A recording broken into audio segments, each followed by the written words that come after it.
ultimately, along the way of life, an individual must stand up and be counted. Average man in Africa and Asia doesn't even know where he is, much less where Alabama is.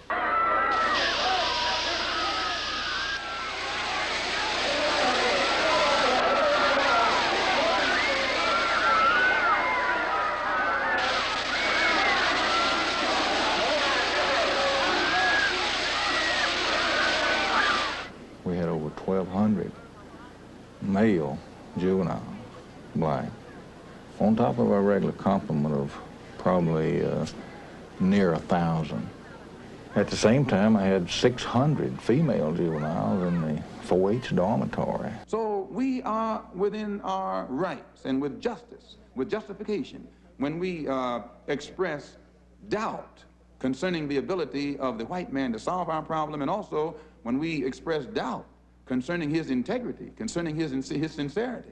Because you will have to confess that the problem has been around here for a long time, and whites have been saying the same thing about it for the past 100 years, and it's no nearer a solution today than it was 100 years ago. The chief said to us that we had been released. In other words, that our fine had been paid. I said, well, Chief, we want to serve this time. His only response then was, God knows, Reverend, I don't want you in my jail. I knew that if he stayed in jail, we'd continue to have problems. So I talked to some people. I said, we've got to get him out. And once we do, I think he'll leave here. And arrangements were made. Frankly, I don't know who the man was that paid the bond. But it was done at your request? Yes, it was done at my request. And it sort of surprised Dr. King. This is one time, only time I've ever seen him when he seemed, where he didn't know which way to go.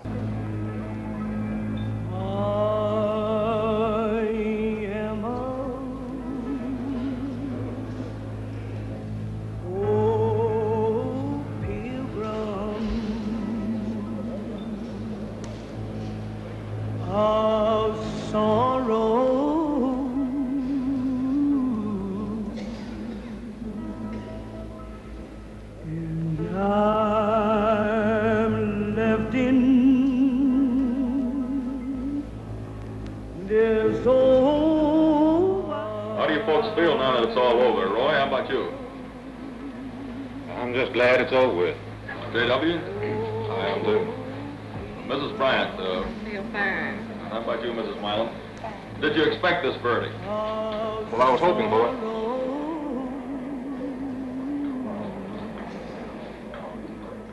Well, the whole trial was just a farce, but the verdict was the one that I had expected to be given. They want to throw white children and colored children into the melting pot of integration, out of which will come a conglomerated, mulatto, mongrel class of people. Both races will be destroyed in such a movement. On a sweet September morning, 63, in a quiet Baptist church on 16th Street.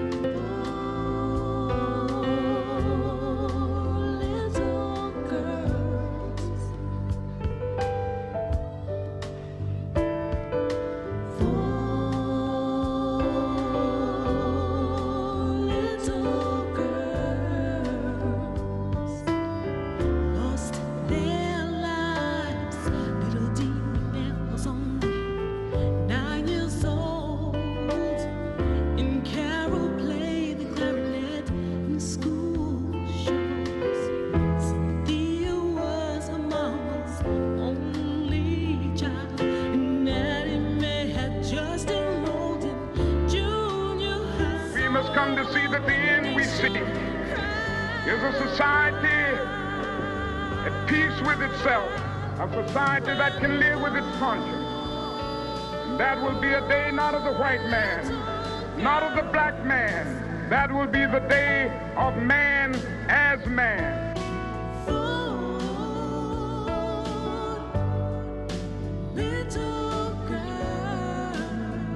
I know the one thing we did right was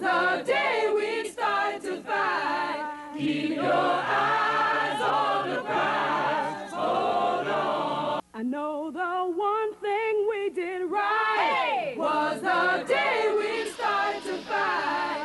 Keep your eyes on the prize. Hold on, hold on. Keep your eyes on the prize. Your eyes on the prize. Hold on, hold on, hold on. It was our social system, our way of keeping blacks and whites apart.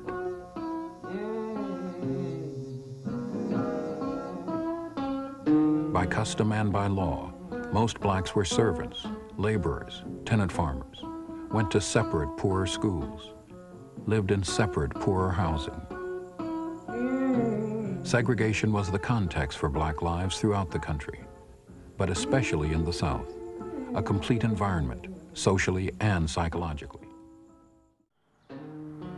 Segregation had its rules, and Southern blacks knew that if they didn't obey them, if they didn't step aside to let a white man pass, or if a black man looked too closely at a white woman, the system could be enforced by violence.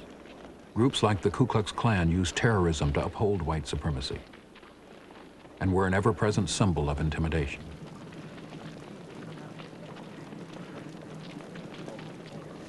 But there were always blacks who fought against segregation. Many ministers preached equality, and black unions and organizations like the National Association for the Advancement of Colored People worked for it for decades through speeches, demonstrations, and court cases.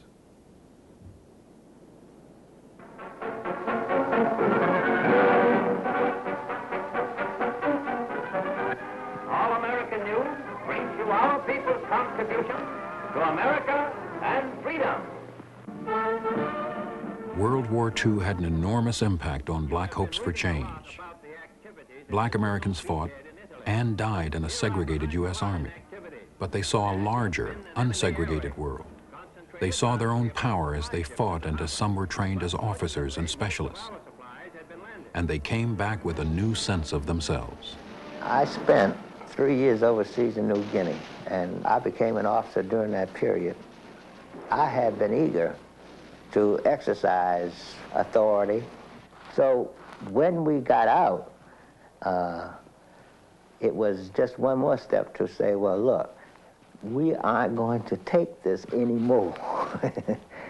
The South they came back to was determined to resist change, and most of the nation was not ready to hear black demands for justice. Then, in the early 1950s, after years of carefully planned litigation, the NAACP brought these demands to the Supreme Court. The test cases were set in schools. On May 17, 1954, the Supreme Court ruled unanimously in Brown versus Board of Education that segregated schools were unconstitutional. It called into question the whole system of segregation. It was quite a shock to Southerners to be told that the way they had been running their affairs for many, many years were no longer acceptable to the nation as a whole. And a great many of the older crowd of white Southerners felt that they came of an ancestry that were founders of the Republic, and they knew the Constitution and customs and laws of the country as well as anybody else. The South resisted desegregation with legal and illegal delays. It would take years before the Supreme Court's decision would be implemented in any meaningful way, but it had one immediate effect. I think that the greatest impact of the Brown decision was on the black community itself. It was a statement to the black community that they had a friend, so to speak, the Supreme Court. And so it emboldened the communities of blacks around the country to move forward, to secure their own rights.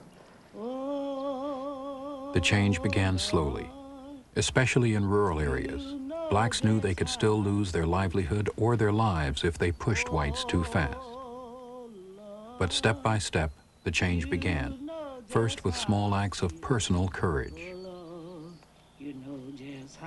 In September 1955, an old man named Mose Wright took that remarkable first step. His story starts at the Tallahatchie River in Money, Mississippi. Here, the body of Mose Wright's nephew, Emmett Till, was found, way down in the waters.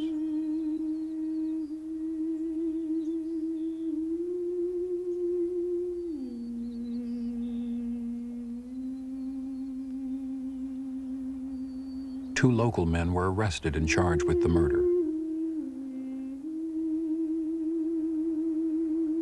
They were white.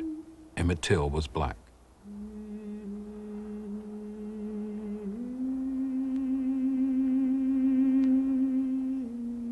Till had come down from Chicago to visit his relatives. This is Mose Wright. I am the uncle of Emmett Lewis Till. Sunday morning about 2:30, someone called at the door. And I said, "Who is it?" And he said, "This is Mr. Bryant.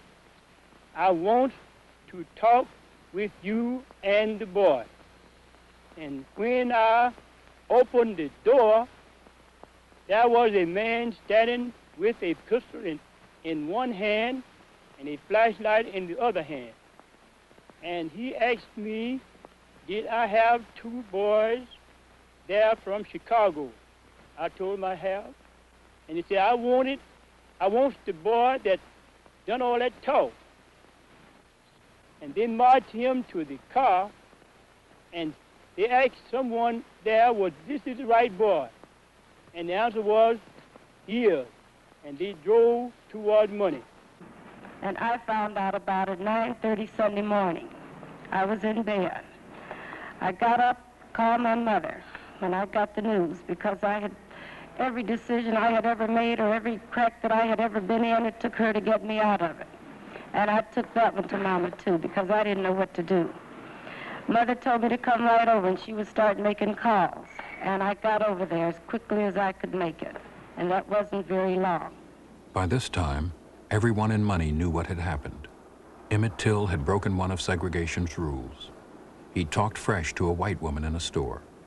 He was only 14, he was a Northerner, and he didn't understand. Wednesday, the sheriff came and told me they had found the body at Phillip and wanted me to go and identify the body, which I did. And we found the body with didn't have on any clothes at all. The body was so badly damaged that we couldn't hardly just tell who he was, but he happened to have on a ring with his initials, and that cleared it up.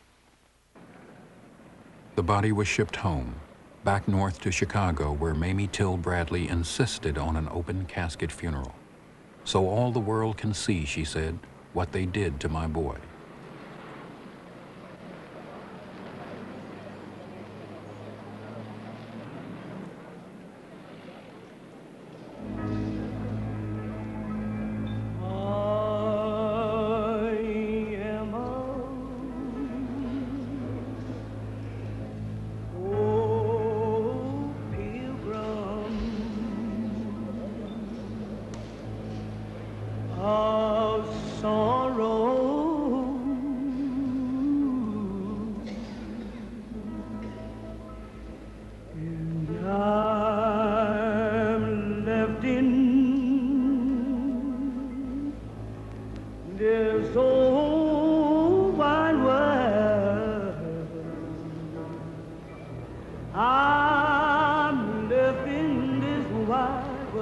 Jet magazine showed Till's corpse, beaten, mutilated, shot through the head. A generation of black people would remember the horror of that photo. No, for tomorrow.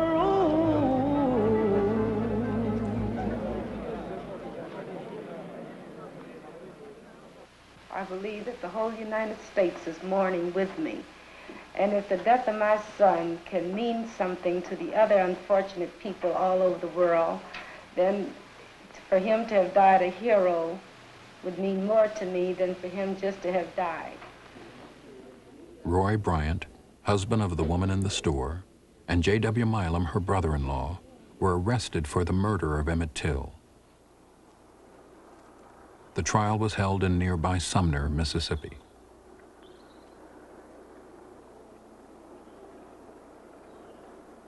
Black organizations like the NAACP and the Black Press were especially interested, and they worked hard to keep the case in the news, to make an example of Southern racism for the world. It was because it was a boy that they went there.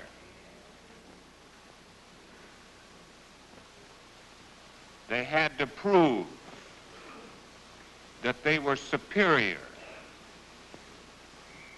They had to prove it by taking away a 14-year-old boy. You know, it's in the virus, it's in the blood of the Mississippian. He can't help it. I'd like for the NAACP or any colored organization anywhere to know that we are here giving all parties a free trial and intend to give a fair and impartial trial. And we don't need the help of the NAACP, and we don't intend for them to help us. We never have any trouble until some of our southern niggas go up north and the NAACP talks to them and they come back home.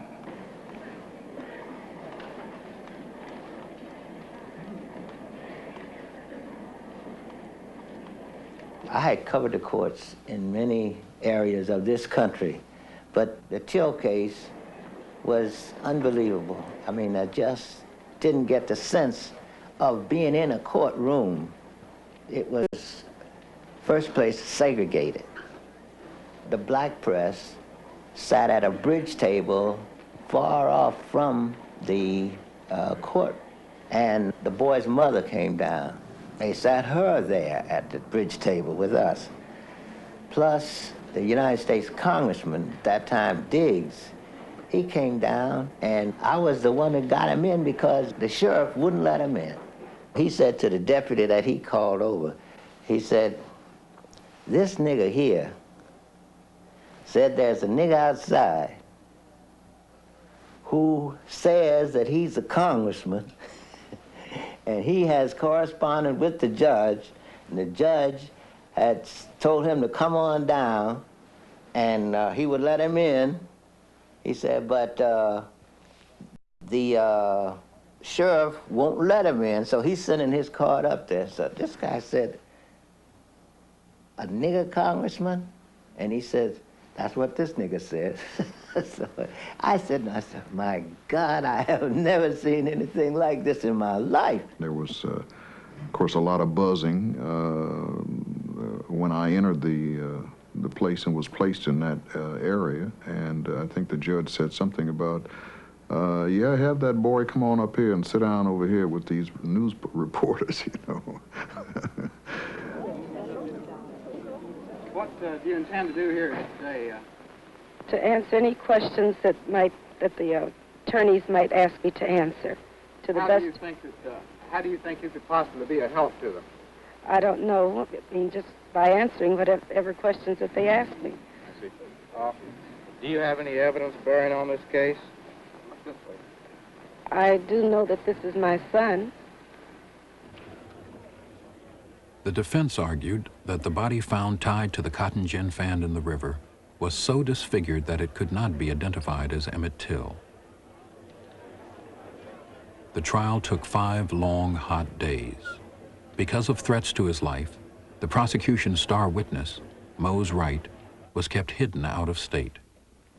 Will you go back to Mississippi to testify in the kidnap trial? Sure, I'll go back because I promised the sheriff I'll be back. And so if I live, I'm going back to testify.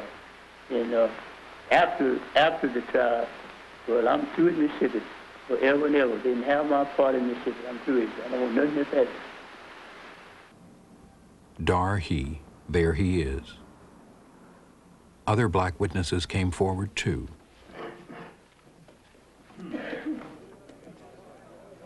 Their courage made no difference in Sumner, Mississippi. As the trial ended, a defense lawyer told the jury he was, quote, "sure every last Anglo-Saxon one of you has the courage to free these men." It took the jury an hour to find the men not guilty.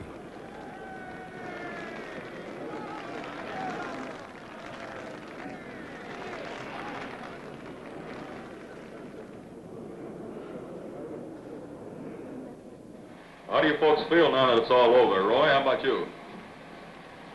I'm just glad it's over with. J.W.? I am too. Mrs. Bryant, Feel fine. how about you, Mrs. Milam? Did you expect this verdict? Well, I was hoping for it.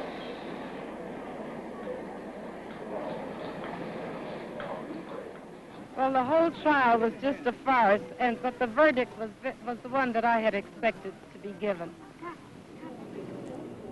Months later, Roy Bryant and J.W. Milam told their story of the night of August 28th for $4,000 to reporter William Bradford Huey. Milam was startled at the belligerent attitude, or the fact that young Till didn't appear to be afraid of him. Now, he'd gone and gotten him out of bed and had him in the back of a truck, and young Till never realized the danger he was in. I'm quite sure that he never thought these two men would kill him. And, or maybe he's just in such a strange environment, he just doesn't know what he's up against. And it seems, to a rational mind today, it seems impossible that they could have killed him. But J.W. Milam looked up at me and said, well, when he told me about this white girl he had, he says, my friend, that's what this war is about down here now. He says, that's what we got to fight to protect. And he says, I just looked at him and I said, boy, you ain't gonna never see the sun come up again. In Mississippi, a few black people stood up to the system, but it was not enough. Their challenge was easily beaten back. 3 months later in Alabama, when many stood together, the challenge would be strong. It started with a woman named Rosa Parks in Montgomery. Department stores had white water fountains and colored water fountains. We had separate taxis. You had black taxis and you had white taxis. And Montgomery, like all of the South, had segregated buses.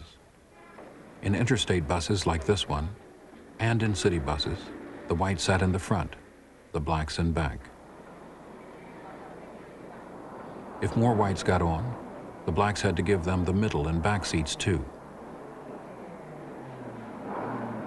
On December 1st, 1955, Rosa Parks refused to give up her seat to a white passenger. The front seats were occupied, and there one man, a white man, standing. And at this point, the driver asked us to stand up and let him have those seats. And when none of us moved at his first words, he said, y'all make it light on yourselves and let me have those seats. And when the policeman approached me, one of them spoke and asked me if the driver had asked me to stand. I said, yes. He said, well, why don't you stand up? I said, I don't think I should have to stand up. And I asked him, I said, why do you push us around? He said, I do not know, but the law is a law and you're under arrest. E.D. Nixon and other black leaders called for a one-day bus boycott. In some cities, it would have been impossible to organize 40,000 people in 2 days. But Black Montgomery had a core of activists in the Women's Political Council, and they distributed these boycott notices all over the city. The one-day boycott was a success. That night, a mobilized black community turned out for a meeting at the Holt Street Baptist Church and voted unanimously to continue the boycott. You see, when I first started fighting, I was fighting to keep so that the children who came behind me wouldn't suffer the same thing I suffered. Then the night of the bus boycott on December the 5th, I told the people that I had been fighting like that for all these years. I said, the night I changed my mind. I said, hell, I want to enjoy some of this stuff myself. And man, you ought to heard people holler. The keynote speaker at Holt Street Church was a new preacher in town, Dr. Martin Luther King, Jr. He was only 26 and was almost unknown outside his own congregation. King wasn't sure he should accept when his fellow ministers and other leaders asked him to head the new Montgomery Improvement Association and the boycott. But they wanted him in part because he was new in Montgomery. Reverend King was a young man, very intelligent young man. He had not been here long enough for the city fathers to put their hand on him. Martin said, well, you know, I'm not sure I'm the best person for this position since I'm new in the community. And, but if no one else is going to serve, you know, someone has to do it. And I'd be glad to try to do it. And of course, I guess everybody then assured him they wanted him. So he came home very excited about the fact that he had to give the keynote speech that night at mass meeting. He only had 20 minutes to prepare his speech. We, the disinherited of this land, we who have been oppressed so long, are tired of going through the long night of captivity. And now we are reaching out for the daybreak of freedom and justice and equality.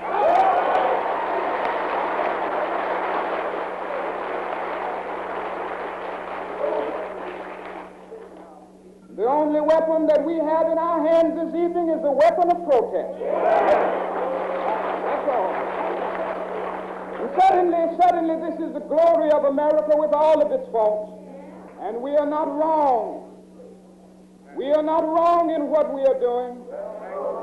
If we are wrong, the Supreme Court of this nation is wrong.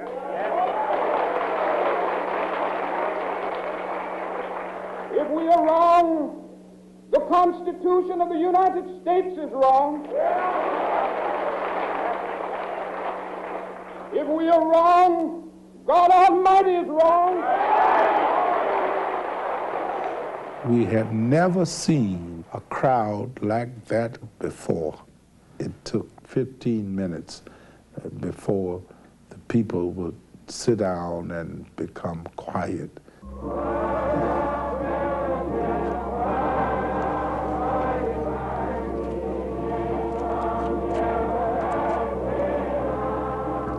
Before the boycott, 2/3 of the bus riders were black. After December 5th, there were almost no blacks at the segregated bus stops or on the buses. They walked, and they created a complex system that used private cars to carry thousands of people each day.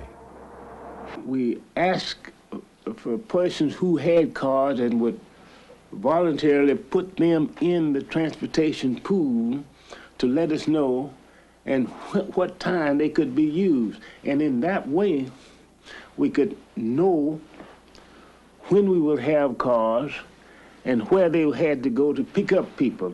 People would call in and say, I'm out here on Cloverdale Road in such and such a block, and I'll be ready at such and such a time. But this was being done all through the day, and we would know what time they were supposed to be picked up and where they were. At first, we didn't even ask for desegregation. We only asked for a more humane system of segregation on the buses. And when the opposition refused to grant that, then we realized that they wouldn't grant anything anyway, so we might as well ask for, you know, complete desegregation. And that's what we went for, and we realized we had to go for broke, so to speak. By this time, the boycott had lasted longer than anyone expected. A wave of violence started. Shots fired at buses. Bombs thrown at Martin King's home and Edie Nixon's home. You've had some rather personal and trying experiences yourself. Are you afraid? No, I'm not. My attitude is that this is a great cause, it is a great issue that we are confronted with, and that the consequences for my personal life are not particularly important. It is a triumph of a cause that I'm concerned about. And I have always felt that ultimately along the way of life, an individual must stand up and be counted and be willing to face the consequences, whatever they are. And if he is filled with fear, he cannot do it. The nightly mass meetings in church were the backbone of the boycott. The mass meetings usually were attended by the maids and cooks and janitors and people who really used the buses a lot, and they would be there singing and praying for hours sometimes before the program actually started, the main part of the mass meeting.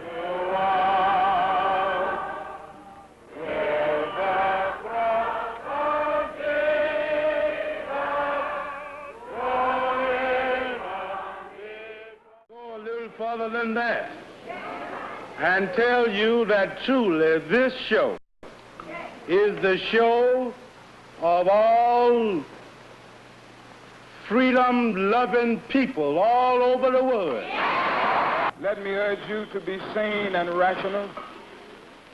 Eventually, segregation in public transportation will pass away. Eventually.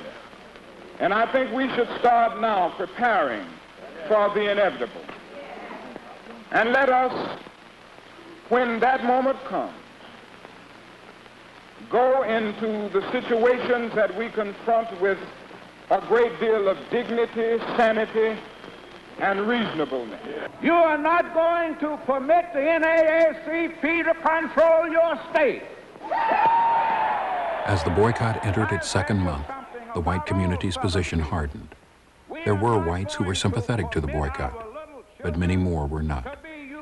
A segregationist group called the White Citizens Council held huge rallies and vastly increased its membership, becoming the largest organization in white Montgomery. They targeted anyone, black or white, who supported desegregation. 90% of the white people in Alabama are for segregation, but in the last few years we have had quite a number of backsliders, you might say, that for political reasons, to further their political ambitions, have been trying to garner the Negro vote and would do most anything to get that vote. The Citizens Council is out to utterly destroy those people. Despite the pressure, the buses remained empty. The black leaders decided the boycott might weaken if they didn't respond quickly to the violence. They filed suit in federal court, claiming that bus segregation was unconstitutional.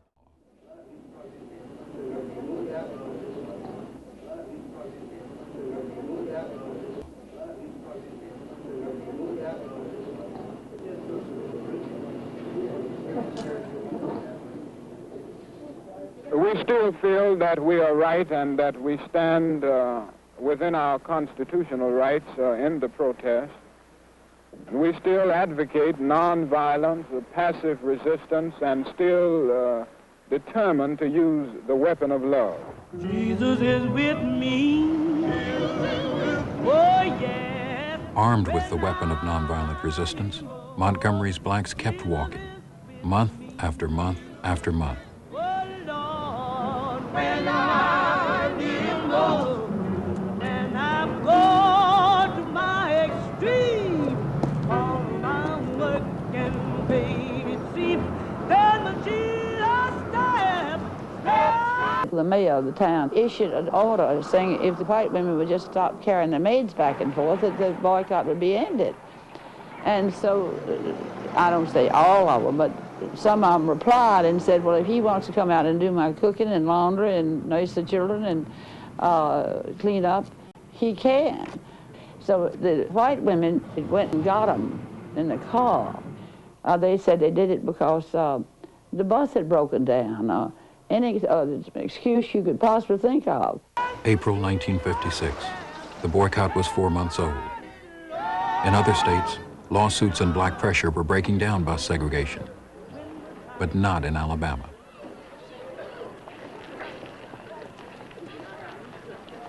We expect the city bus lines of Montgomery and the people of Montgomery to continue to obey all segregation laws as written. I have this day issued orders to the Chief of Police and the Police Department to continue to make arrests in all violations with reference to the segregation laws.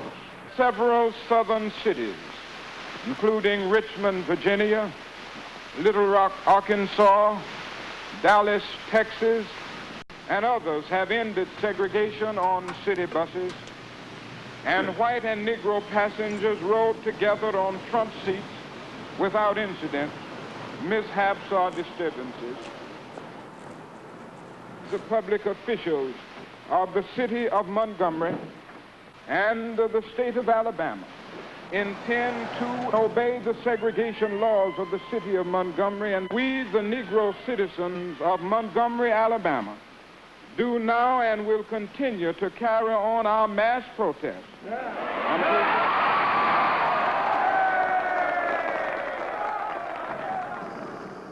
June 1956, 6 months. There had been boycotts before, in Baton Rouge, Louisiana, 3 years before, even in Montgomery itself, 50 years before. None had lasted so long with so much support. In Tallahassee, Florida, another boycott started. It was so effective that the bus company was forced to shut down operations. It was clear the boycotts hurt the bus companies, businesses, and the cities. It was not clear if they could end segregation. September 1956, 9 months. The Klan in Montgomery held a series of highly visible rallies.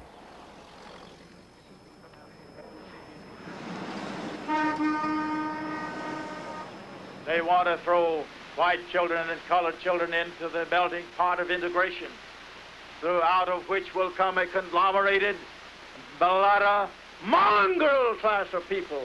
Both races will be destroyed in such a movement in America. Many in the black community were frightened, but they kept walking. 10 months, 11 months. The boycott's second Christmas was approaching. Downtown stores were hurt, but neither the city nor the marchers would compromise. On November 13, 1956, the U.S. Supreme Court broke the deadlock, ruling unanimously that Montgomery's bus segregation was unconstitutional.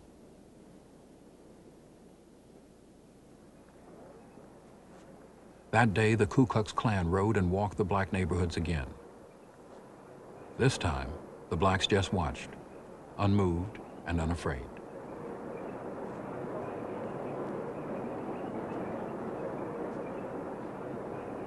The decision rendered by the Supreme Court yesterday was a victory.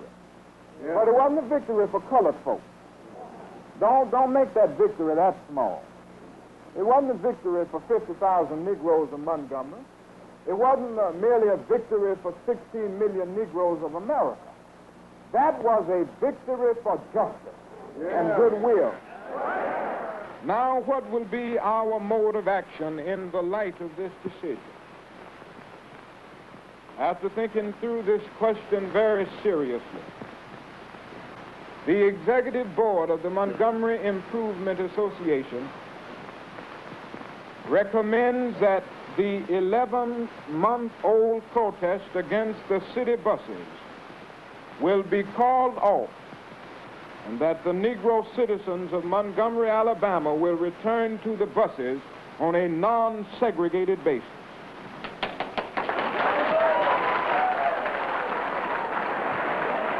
Are you ready for the question? All in favor, let it be known by standing on your feet. It seems that it is carried unanimously.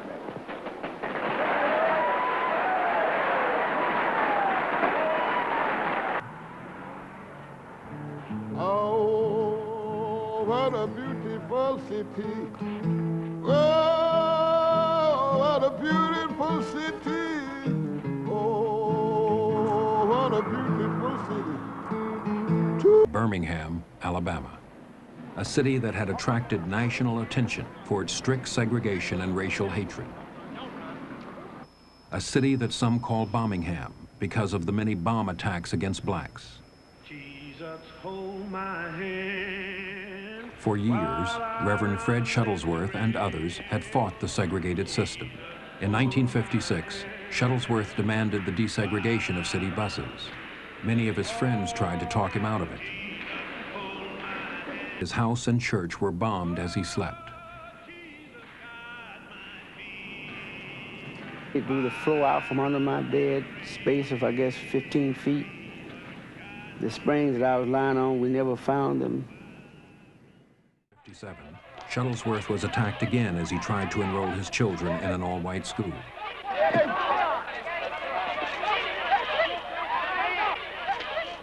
This kind of violence was not stopped by city officials. The most famous was Commissioner of Public Safety, Theophilus Eugene Connor, Bull Connor, whose opinions earned him election to 6 terms. The so-called Negro movement is a part of the attempted takeover of our country by the lazy, the indolent, the beatniks, the ignorant, and by some misguided religionists and bleeding hearts, and all being led by the politicians who stay in office by appealing, remember, not to reason, but to the most votes. Public sentiment turned against Connor in 1961 when the Freedom Riders were attacked in Birmingham on Mother's Day. Connor was linked to the Klan violence, and the local newspaper demanded to know where his police had been. The incident attracted national attention, and the city was embarrassed into taking action. It was too late for an easy change. Birmingham was on a collision course with the national civil rights movement. I don't have but one speech. I don't have but one message as I journey around this country. And it is a message which says that I am convinced that the most potent weapon available to oppress people as they struggle for freedom and justice is the weapon of nonviolence. As the movement took the nonviolent struggle into the streets of Albany, organizers expected the same reaction encountered in most Southern communities: police brutality. All right, let's stop it right here. But they had never met a law enforcement officer like this one, Albany's chief of police, Laurie Pritchett. You're welcome to picket. This grouping up here is going to stop. There'll be allowed 2 here in this block, and the others will move out. We'll allow 2 picketers in this block at your front of the city hall where you're picketed. You can leave 2 here, or you can go.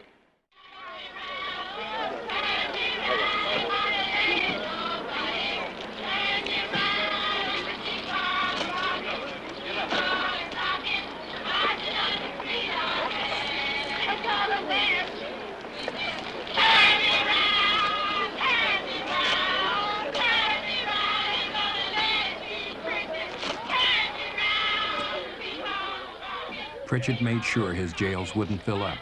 He had planned carefully. I had sat down and took a map and went 15 miles, how many jails was in a 15-mile radius, how many was in a 30-mile radius, on up to maybe 50, 60-mile radius. And I'd contacted those authorities. They'd assured us that we could use their facilities. Is it crowded? How many is that cell supposed to hold?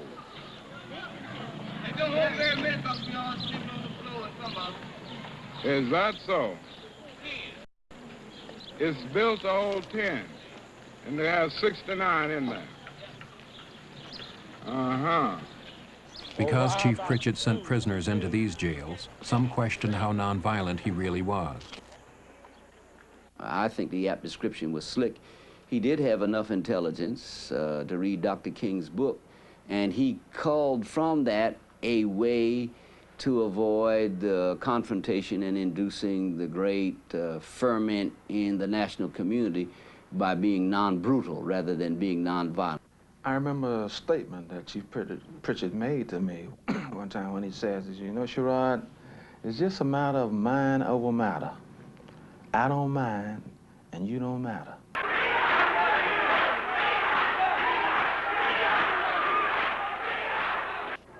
July 1962. Dr. King and Reverend Ralph Abernathy began serving a 45-day sentence. They were determined to stay in jail to protest Albany segregation. But 3 days later, they were released. A stunned Dr. King explained that someone had mysteriously paid their fines. At which time the chief said to us that we had been released. In other words, that our fine had been paid. I said, well, Chief, we want to serve this time. His only response then was, God knows, Reverend, I don't want you in my jail. I knew that if he stayed in jail, we'd continue to have problems. So I talked to some people. I said, we've got to get him out. And once we do, I think he'll leave here. And arrangements were made. Frankly, I don't know who the man was that paid the bond. But it was done at your request? Yes, it was done at my request. And it sort of surprised Dr. King. This is one time, only time I've ever seen him when he seemed, where he didn't know which way to go. Everyone is voting for Jack, 'cause he's got what all the rest lack. Everyone wants to back Jack. Jack is on the right track, 'cause he's got... The hard-fought presidential campaign of 1960. John Kennedy and Richard Nixon did not differ much in their moderate support for civil rights. Both candidates also looked to the white South for votes. But civil rights did become a campaign issue when Martin Luther King was arrested at a student sit-in in Atlanta. King, sentenced to 4 months hard labor, enraged the black community. Kennedy and Nixon were still wary of losing Southern white votes and avoided making public statements. But privately, Kennedy and his staff felt they had to take action. There's Martin Luther King sitting in a county jail, and Kennedy wanted to do something, to say something. Finally, some of us had the idea that Kennedy might just call Mrs. King and express his sympathy and tell her what he was doing to get King out of jail. He said, I'm thinking about you and your husband, and I know this must be very difficult for you. If there's anything I can do to be of help, I want you to please feel free to call on me.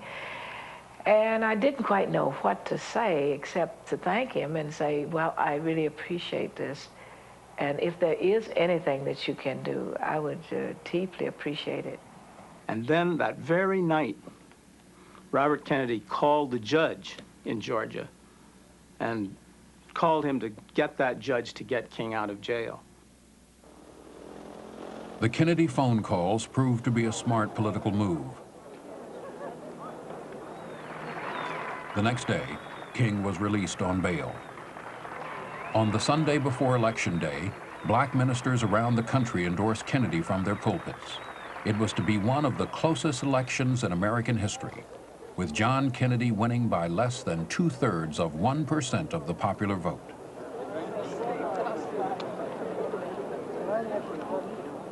Many of us felt that Kennedy's commitment to civil rights was political, that it was a device to get him elected, because in the first 6 to 8 months he had done very little. Let me illustrate that. During the campaign, he had indicated that there was one whole area of discrimination that the president could wipe out with merely a stroke of the pen, and that was the area of public housing discrimination. And if elected, he would use that stroke of the pen by issuing an executive order that would do the job. Well, we waited for more than a year for that stroke of the pen, then decided that his pen must have run dry. One white man named Lincoln supposedly fought the Civil War to solve the race problem, and the problem is still here. Then another white man named Kennedy came along running for president and told Negroes what all he was going to do for them if they voted for him, and they voted for him, 80%. He's been in office now for 3 years, and the problem is still here. When the police dogs were biting black women and black children and black babies in Birmingham, Alabama, that Kennedy talked about what he couldn't do because no federal law had been violated. And as soon as the Negroes exploded and began to protect themselves and got the best of the crackers in Birmingham, then Kennedy sent for the troops. And there was no, he didn't have any new law When he sent for the troops when the Negroes erupted than he had at the time when whites were erupting. So we are within our rights and with justice, with justification, when we express doubt concerning the ability of the white man to solve our problem. The pathetic aspect of this experience is not the injury to one individual. It demonstrates that a climate of hatred and bitterness so permeates areas of our nation that inevitably deeds of extreme violence must erupt. Death threats against King came almost daily. He loves a person and hates the evil deed. And I think this is what Jesus meant when he said, love your enemies. That he didn't say like your enemies, because it's pretty difficult to like some people. It's difficult to like people bombing your home and threatening your children and kicking you about. But Jesus says love them, and love is greater than like. Love is understanding, creative, redemptive goodwill for all men. What did he say to you when he came up to you, sir? Well, he said, I want to see you. I told him earlier at the courthouse that he could speak at our meeting tonight if he wanted to, and I invited him and told him that he could have 15 minutes. So I asked him if he were planning to come, and he said, I want to see you about that. Can I step over? And I said, yes. And he came over and started hitting me. Where'd you hit him again? Right here. Right forward. And then after they pulled him away, he started kicking me. Are you injured in any way? Do you feel any... I don't think so. I just feel a slight headache, and I'm sure that'll pass away shortly. Will you press charges against this man? No, I don't plan to.